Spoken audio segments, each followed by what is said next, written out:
Shri Krishna friends, कैसे हो आप सभी। आशा करती हूँ कि आप सभी बढ़िया होंगे, स्वस्थ होंगे, मस्त होंगे। तो आज के वीडियो की शुरुआत हो रही है बहुत ही इंटरेस्टिंग किचन की क्लीनिंग के जो हैक्स होते हैं, जो छोटी छोटी क्लीनिंग हम अपने घर को हमेशा नीट एंड क्लीन, अपने किचन को हमेशा साफ़ सुथरा कैसे दिखा सकते हैं।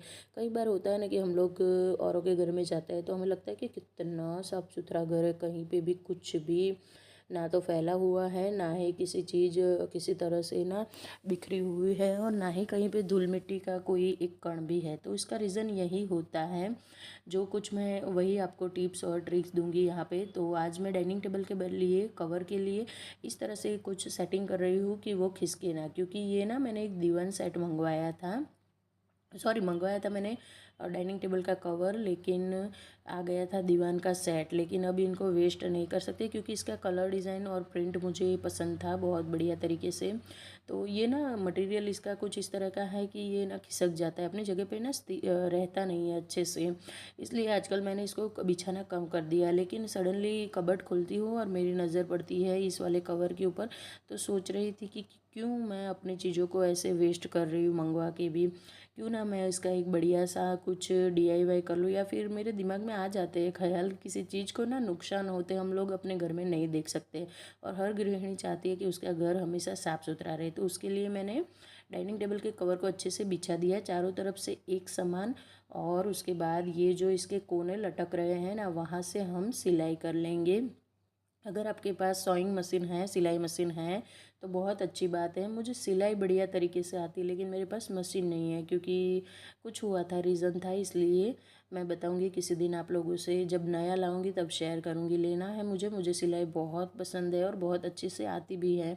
मैं ना अच्छे अच्छे से डिज़ाइनर ड्रेस ब्लाउज़ भी बना लेती हूँ। तो यहाँ पे ना सबसे पहले मैं यही काम करूँगी, हाथों से सिलाई और बड़े बड़े से टाँके लूँगी, ताकि किसी दिन अगर मुझे ऐसा लगे कि हाँ इसको मुझे दीवान सेट मतलब बनाना है अपने घर में, तो मैं यूज़ में ले सकूँ। तो आप देख सकते हो यहाँ पे अब मैंने ना इसको इस तरह से चारों तरफ से इसके चारों कोने को उल्टा बिछाया था। सबसे पहले उल्टी तरह से हमें इस तरह से कोने लेने हैं और सिलाई लेनी है।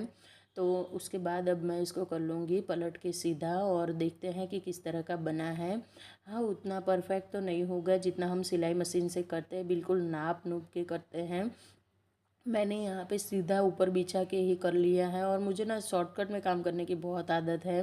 तो कभी कभी शॉर्टकट में आप मार भी खा जाते हो। लेकिन हालांकि हाँ, ये इतना तो परफेक्ट बना ही था कि अब अपनी जगह से ये हिलने वाला नहीं है, क्योंकि पहले इसकी जो साइड्स थे ना, वो साइड इसके मतलब कि लटकते रहते थे। अब ये परफेक्ट फिनिशिंग में आ चुका है कि कोनों के जो कॉर्नर होते हैं ना, वहाँ पे ये अब ना अटैच हो चुका है। तो अब ये हिलने वाला है नहीं अपनी जगह से।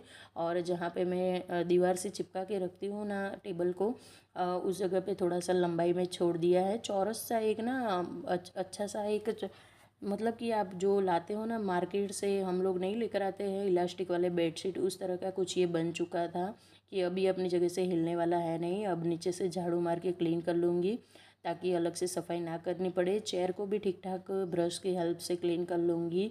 आजकल मतलब कि आजकल नहीं, जब से लाई हूँ तब से ये वाला ब्रश ना मेरा काफ़ी ज़्यादा फेवरेट बन चुका है, क्योंकि घर में हमें रोज़ उठ के क्लीनिंग करनी होती है। रोज़ सुबह चाहे कितनी भी आप क्लीनिंग कर लो, लेकिन दूसरे दिन आपको डस्टिंग क्लीनिंग थोड़ी बहुत तो करनी ही पड़ेगी। तो इसके लिए ये ब्रश बहुत अच्छा है। चलिए अब आ चुकी हूँ मैं किचन के परफेक्ट क्लीनिंग की ओर। तो परफेक्ट क्लीनिंग से कहना चाहूँगी कि ये जो मेरे ड्रॉर है ना, वो सारे मतलब कि उलट पुलट हो चुके हैं और बहुत टाइम हो चुका है। इसके अंदर मैंने रनर नहीं बिछाए हैं। मैं हमेशा यही करती हूँ, मेरे पास एक ही जोड़ी रनर है, इस वजह से एक बार धो लेती हूँ। उसके बाद जब ये फिर से गंदा हो जाता है तो मैं फिर से इसको पोंछ पाछ के अच्छे से इसके ऊपर रनर को धो के रखती हूँ, सिर्फ बिछाना ही रहता है। तो आज मुझे वही काम करना था। पहले भी मैंने आप लोगों के साथ शेयर किया था जब मैंने रनर को निकाल के वॉश किया था, लेकिन उसके बाद 2-3 बार की क्लीनिंग हुई है बिल्कुल वही रीच से। लेकिन आज कुछ अलग करने का सोचा है मैंने। तो थोड़ा बहुत ना अपने घर में किचन में चेंजेस आता है ना, तो देखने में भी हमें अच्छा लगता है और यूज़ करने में भी मज़ा आता है। जब भी कुछ भी चेंज हो जाता है किचन में, घर में, तो एक जैसी चीज़ से ना हम बोर हो जाते हैं, एक जैसे कामों से भी हम बोर होते हैं। तो कुछ ना कुछ नया करते रहना, ये मेरी एक हैबिट सी बन चुकी है। और ऐसी हैबिट को डेवलप करने से ना हमें हमारे जो रोज़मर्रा के काम हैं उसमें जो हमें आलस आता है, देख के हमें लगता है कि क्या यार रोज़ हमें यही काम करने हैं, इन सब से आज़ादी मिल जाएगी। अब यहाँ पे ना मुझे एक प्रॉब्लम आ रही थी कि मेरे जो टॉवल है मुझे बार बार हाथ पोंछने की आदत है, तो मेरे जो हैंड टॉवल है उसको हैंडी रखना था मुझे। तो उसके लिए मैंने इसी वाले बॉक्स में मैं रखती हूँ। मैंने बहुत पहले इसको DIY बना के रखा हुआ है, जो मेरे पुराने व्यूअर हैं उन्हें पता है। तो एक और रिक्वेस्ट करना चाहूँगी कि अगर आप यहाँ तक पहुँचे हो तो इसका मतलब है कि आपको वीडियो में कुछ भी पसंद आया। तो एक और रिक्वेस्ट है कि चैनल को सब्सक्राइब करके जाए और वीडियोस को लाइक एंड शेयर करना बिल्कुल ना भूलें। और हाँ, अपने प्यारे प्यारे से कमेंट ज़रूर देना। तो यहाँ पे इस वाले बॉक्स में ना सबसे ज़्यादा ये वाला ड्रॉर ही खुलता है और प्लेटफॉर्म के एग्जैक्ट नीचे यही होता है। तो मैंने सोचा चलो इसमें ही रख देती हूँ मैं अपने सारे हैंड टॉवेल्स। और इस तरह के कुछ कपड़े हैं कि इसको मुझे अगर फेंकना भी है तो मैं सीधा यहाँ से ही इसको उठा के फेंक सकती हूँ। और ये मेरा जो चम्मच और ये सारी चीज़ें रहती है छुटपुट सी, उसके लिए भी एक बॉक्स मैंने कटलरी बॉक्स के अंदर हमेशा से रखा हुआ है, ताकि मेरे स्पून्स ना उलट पुलट ना हो जाए, ना ही वो फैले बिखरे और ना ही वो खो जाए। बहुत बारी होता है हमारे साथ ऐसा। और हमेशा ये वाला एक बॉक्स रहता है जिसके अंदर इस तरह के कुछ क्लिप्स, कुछ बॉटल्स के ढक्कन और मेरी जो कुकर की सीटीज़ रहती है प्रेशर कुकर्स की, वही इसमें ही रहती है। तो इस तरह से कुछ ऑर्गेनाइज़ किया है मैंने अपना कटलरी बॉक्स। अगर आप लोगों के पास और भी कुछ सुझाव है तो आप मुझे बेशक कमेंट करके बता सकते हो। और ये देखिए, ये नीचे वाले ड्रॉर का हाल भी कुछ इस तरह का है। सब कुछ ना अच्छे से बिखर के फैल के रखा है, क्योंकि पिछले दिनों होली का त्यौहार गया है, उसके बाद सीधा बच्चों का एग्ज़ाम और गेस्ट का तो आना जाना मेरे घर में हमेशा लगा रहता है। हाँ, अभी तक मैंने ना किसी को बताया नहीं है कि अपने फैमिली में कि मैं इस तरह से व्लॉग्स बनाती हूँ। जिस दिन मेरा कुछ एक मकसद है वो पूरा हो जाएगा उस दिन सबको बताऊंगी। उसके बाद आप लोगों के साथ हमेशा शेयर करूंगी कि कितने गेस्ट का और किस तरह से मेरे घर में आना जाना लगा रहता है। तो यहाँ पे जो चाय के कुछ कप्स थे और सॉसर थे, ये सबको मैंने अच्छे से अरेंज कर लिया। उसके बाद थोड़ी सी जगह बची तो कुछ टिफ़िन के बॉक्स जो स्टील के हैं वो बहुत ज़्यादा काम में आते, चटनी वटनी बनाई है तो भर के रखने के लिए, तो हैंडी से रहे इसीलिए मैं इस वाले ड्रॉर में रखती हूँ हमेशा।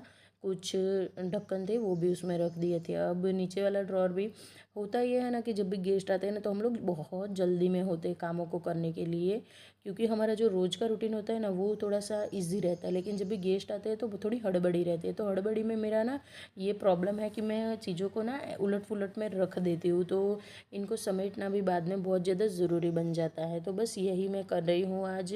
जो चीज़ें मैंने खुद फैलाई है उनको ही मैं समेट रही हूँ।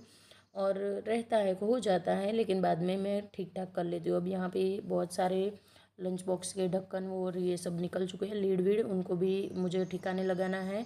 ये जो रनर बिछे हुए हैं उनको ठीक ठाक करके क्लीन करके पोंछ के अब उसके बाद रखूँगी बर्तनों को थोड़ा सा अरेंज करके।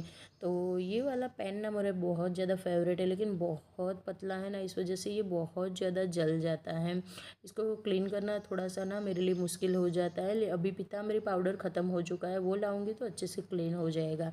और एक ये प्रॉब्लम हो गई है, इसको रखे कहाँ। अब पीछे ना इसका लटकाने का ऑप्शन दिया हुआ है, तो फिर मैंने सोचा चलो इसके ऊपर ना एक लूप से बांध देती हूँ और इसको कहीं पे हैंग कर देती हूँ, ताकि मुझे ना लेने में आसानी रहे और ये ना बर्तनों के बीच में जगह कम रोके।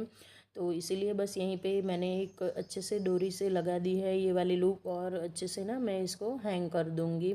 सोच रही हूँ कि कहाँ पे हैंग करूँ, अभी तो ट्रायल ही चल रही है। यहाँ मैंने ये किचन का जो मेरा बास्केट रहता है बर्तनों का उसके ऊपर सोचा, लेकिन गंदा लग रहा था, दिखने में कुछ ठीक नहीं लग रहा था, तो मुझे अच्छा नहीं लगा। वहाँ से मैंने फिर इसको उठाया और ये जो कबर्ड का दरवाज़ा है यहाँ पे भी मेरा एक हुक हमेशा लगा रहता है, तो उसके ऊपर मैंने हैंग कर दिया है इसको। और ये ना दिखेगा भी नहीं और काम भी हो जाएगा। अब यहाँ पे ये जो मैं कर रही हूँ, ये मैंने प्लास्टिक का एक बॉक्स लिया है। बाहर से हम खाना ऑर्डर करते तो इस तरह के बॉक्सेस हमारे घर में आते रहते हैं।